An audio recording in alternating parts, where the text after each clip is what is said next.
हे राम, ये क्या हो गया बाड़मेर में। घर में आए दिन कल से परेशान होकर माँ, बेटे और बहू तीनों ने पानी के टाके में कूदकर अपनों से हमेशा के लिए अलविदा हो गए।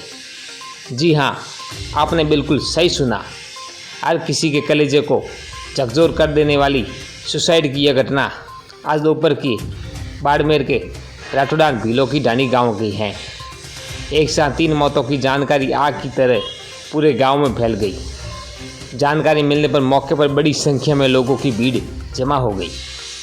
बताया जा रहा है कि आए दिन घर में झगड़ों से परेशान होकर माँ, बेटे व पत्नी तीनों ने बारी बारी से घर के निकट बने टाके में छलांग लगाकर मौत को गले लगा लिया।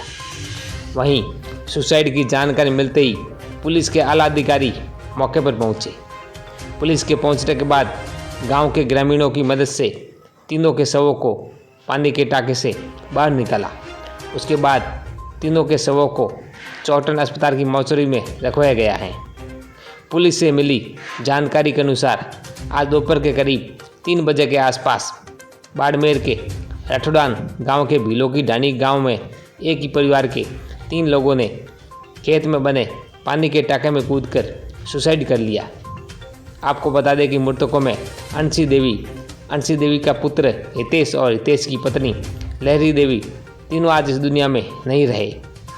बताया जा रहा है कि जब काफ़ी देर तक घर के बाहर तीनों नज़र नहीं आए तो परिवार के अन्य लोगों ने इधर उधर ढूंढा। उसके बाद परिवार के एक जने की नज़र घर के निकट बने पानी के टाके के पास पड़ी चप्पल पर गई तो चप्पल देखकर परिजनों को कुछ शक हुआ। तब सभी लोगों ने टाके में झाँक कर देखा तो तीनों के शव टाके में तैर रहे थे। एक साथ तीनों के शव देखकर परिवार के लोगों की पैरों तले जमीन ही खिसक गई। सभी जोर जोर से रोने लगे। परिवार के सदस्यों के रोने की आवाज़ें सुनकर आसपास ढाणियों में काम कर रहे लोग दौड़ते हुए तुरंत मौके पर पहुंचे।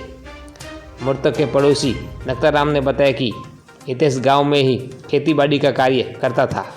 उसका छोटा भाई जिसका नाम राजेंद्र है वह पास ही में रहता था। दोनों के घरों की दूरी करीब 300 मीटर के आसपास है।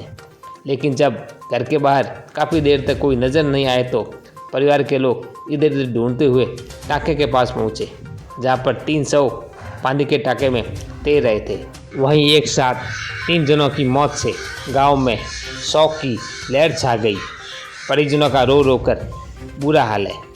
फिलहाल पुलिस प्रशासन हर पहलू की बारीकी से जांच कर रही है। जांच के बाद ही पता चल पाएगा कि तीनों ने मौत किस कारणों से की।